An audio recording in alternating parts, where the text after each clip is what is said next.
আপনার মাকে যখন পাশের বাড়ি থেকে কোনো খাবার দেওয়া হয়, সেই মা আপনাকে ছাড়া খায় না। সেই মা বলে, এই খাবারটুকু যদি আমি খেয়ে ফেলি, এই খাবারটুকু যদি আমার পেটে চলে যায়, আমার আদরের সন্তানটা কি খাবে? আমার কলিজার টুকরো সন্তানটা কি খাবে?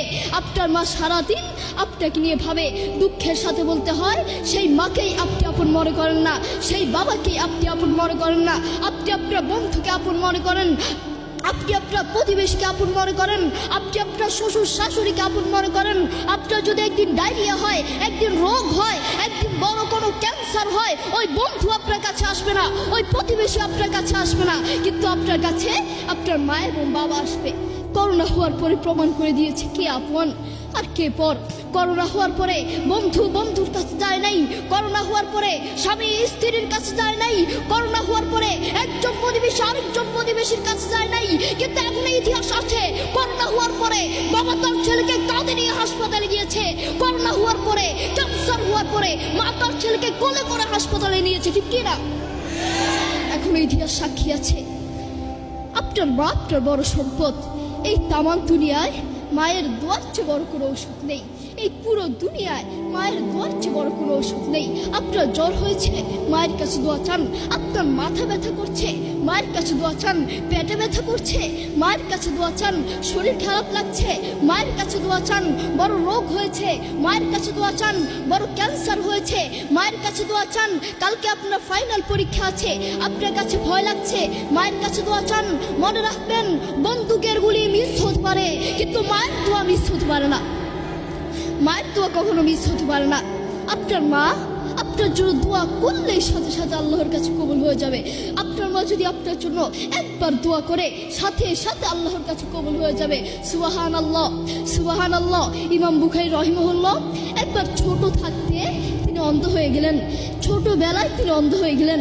এরপর থেকে তার মা তার জন্য প্রত্যেক দিন দোয়া করতেন। একদিন তার মা তার জন্য রাত্রে দোয়া করতে করতে ঘুমিয়ে পড়লেন। এরপর তিনি স্বপ্নে দেখতে পেলেন তার সন্তানের চোখ ফিরে পেয়েছে।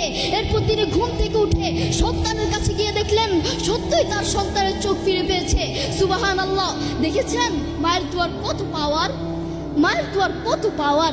আপনার মা আপনাকে সব থেকে বেশি ভালোবাসেন। প্রত্যেক মা তার সন্তানকে সব থেকে বেশি ভালোবাসেন। নিজের জীবন পর্যন্ত দিয়ে দিতে চান, নিজের জীবন হারাতে চান, নিজের জীবনের চেয়েও সন্তানকে বেশি ভালোবাসেন। বিশ্বাস হয় না? তার একটা সত্য দৃষ্টান্ত দিলে হয়তো আপনারা বুঝতে পারবেন। এই ঘটনাটি আমার দাদা আমার বাবাকে বলেছিল। একবার বাংলাদেশে প্রচুর ঝড় হয়েছিল, ঝড় তুফান হয়েছিল।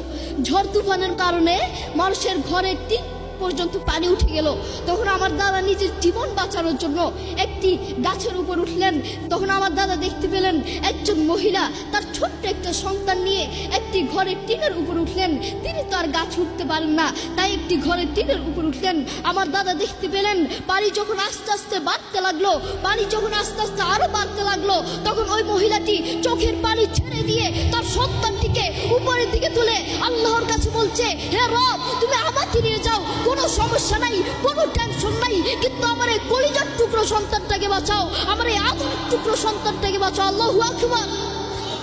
দেখেছেন আপনার প্রতি আপনার মায়ের কত ভালোবাসা, কত মায়া, কত টান। সেই মায়ের প্রতি আপনার কোনো ভালোবাসা নেই, সেই মায়ের প্রতি কোনো ভালোবাসা নেই বললেই চলে। আপনার বাবার প্রতি আপনার কোনো ভালোবাসা নেই। আপনার মায়া, টান, ভালোবাসা বড় বড় খেলোয়াড়দের উপর, বড় বড় নায়ক নায়িকাদের উপর আপনার টান, ভালোবাসা, মহব্বত বড় বড় ক্রিকেটারদের উপর, কিন্তু আপনার মায়ের প্রতি আপনার কোনো ভালোবাসা নেই। মা আপনাকে বলছি, মা আপনাকে বলছি, আপনি যদি সুখে শান্তিতে থাকতে চান, আপনার সন্তানকে বড় আলেম বানাতে চান, বড় হাফেজ বানাতে চান, বড় দিনের দায়ী বানাতে চান, একজন সুসন্তান হিসেবে গড়ে তুলতে চান, আপনার সন্তানকে মাদ্রাসায় পড়ালেখা করান। আপনার স্বপ্ন কি? আপনার সন্তানকে স্কুলে পড়ালেখা করিয়ে বড় ডাক্তার বানাবেন, বড় ইঞ্জিনিয়ার বানাবেন, বড় অফিসার বানাবেন। আপনি সারা বাংলাদেশের বৃদ্ধাশ্রম গিয়ে খোঁজ নিয়ে দেখেন, সারা বাংলাদেশের বৃদ্ধাশ্রমে বড় বড় ডাক্তারদের মা-বাপকে পাওয়া যায়, বড় বড় অফিসারদের মা-বাপকে পাওয়া যায়, বড় বড় ইঞ্জিনিয়ারদের মা-বাপকে পাওয়া যায়। সারা বাংলাদেশের বৃদ্ধাশ্রম খুঁজে আপনি একজন আলিমের মা-বাপকে পাবেন না, একজন হাফিজের মা-বাপকে পাবেন না, ঠিক কিনা? আপনি একজন আলেম পাবেন না। এজন্য মা আপনাকে বলছি, আপনি যদি সুখে শান্তিতে থাকতে চান, আপনার সন্তানকে বড় আলেম বানাতে চান, আপনার সন্তানকে মাদ্রাসা পড়ালেখা করান। যেই ছেলের জন্য আপনি মাথার গাম পায়ে ফেলে টাকা উপার্জন করে ছেলেকে বড় আলেম, বড় ডাক্তার বানিয়েছেন, বড় ইঞ্জিনিয়ার বানিয়েছেন, বড় অফিসার বানিয়েছেন, সেই ছেলেই তো লাস্ট পর্যন্ত আপনার সাথে একটা মিনিট কথা বলতে চাইবে না। আপনি ফোনে তার সাথে একটা মিনিট কথা বলবেন, সে চাইবে না। এজন্য আপনি যদি সুখে শান্তিতে থাকতে চান, আপনার সন্তানকে দিনের দায়ী হিসেবে গড়ে তুলতে চান, আপনার সন্তানকে মাদ্রাসা পড়ালেখা করান। আল্লাহ তাআলা আমাদের সবাইকে বেশি বেশি মা বাবার সম্মান করার তৌফিক দান করুন। আল্লাহ তাআলা আমাদের সবাইকে বেশি বেশি মা বাবার খেদমত করার তৌফিক দান করুন।